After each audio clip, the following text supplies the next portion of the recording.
Okay, it's recording. Oh, it's recording? Yep. Now. 5, 4, 3, 2, 1. Hello, Crystal Witches! Hello, Nocturnal Witches. So on this lunar escapade of our April Madness. April Lunar Madness. Yes. We are covering Crystal we decided to run in a different direction with entirely. Before we were going to do Chariot, and then last second... Yeah, we decided no. We decided to do Obsidian! Yeah. This is Obsidian! We never had it on our list. So, and it's a dark crystal. It's a yeah. So we had to put it on. We did. So, some of its properties, I guess, if you don't mind. Go ahead. Okay. You first on this one. On this one. Some of the properties for Obsidian, it being an incredibly low vibration stone, yes, deals with kind of like facing the truth, and it's about reaching the core of problems. And you kind of, a lot of the time you put this in your family corner of your house, which is your northeast corner. You just kind of like prop it up and you just kind of like let it be there. It soaks up residual dark or negative energies that just kind of like float around and don't really have any purpose. If we can't smudge or if we're not cleaning or whatever, it doesn't let them linger and stay in the air. It also forces you to be a little more honest with yourself as well as with the people around you. And it deals a little bit with this concept of the shadow self, which is your topic. So, as Susan, my topic for today is the shadow self, which actually kind of deals with the whole issues of your truth and all your hidden secrets and your inner depths. So the shadow self literally is your other self, the shadow that always follows you all the time. It's always with you. It's the part of you that you actually personally hide from, and you hide from others. So it's the side that you kind of sit there going, I don't want to talk about that. The shadow self is that side. So the great thing about Obsidian and how it works with the shadow self is the fact that it helps with the idea of learning about the shadow self and incorporating it into your everyday life. That way the shadow self doesn't necessarily take over in random moments when you're not prepared for it. Mm-hmm. It allows you to be a truer you. Yeah, a truer you. It allows you to be you and allows you to interact with the shadow self without having it cause, in a sense, harm.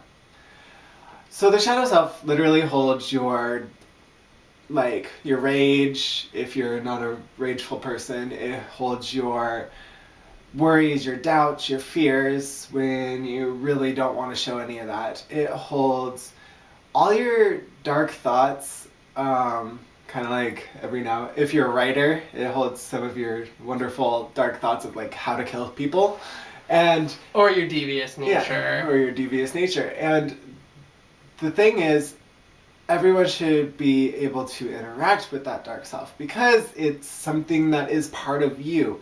And if you don't interact with it, there's something about you that something can literally come up without your personal approval of it, and you'll be left with having to face the consequences of it coming up that way. Which could be a lot more traumatic to the psyche. Mm-hmm. Other than instead of interacting with the fact that, oh yes, I do have these random thoughts that I don't personally enjoy, but or you secretly enjoy them, and you don't want that to be that part of you to be known. Mm-hmm. You want to keep that locked in your closet. You want it to be that thing that you go, I secretly totally have a whole fascination with the idea of death, but in general, I try to keep that under wraps. I'm not going to talk about that. Yeah, or it could be a sexual thing, or it could be an artistic thing, or it's literally a personal thing, and that's the thing with your shadow self is the fact that no matter what, it's always going to be with you. and because it is your shadow, and with your shadow always following you, you're always going to have those things. But if you let your shadow overpower because you don't acknowledge it enough, you're going to forget you had a shadow, and it's going to bite you in the butt because it might freak you out when all of a sudden it comes out. Okay, so with all that being said, reminder, disclaimer, I guess. Yeah. When working with this, use it with someone who knows what they're doing.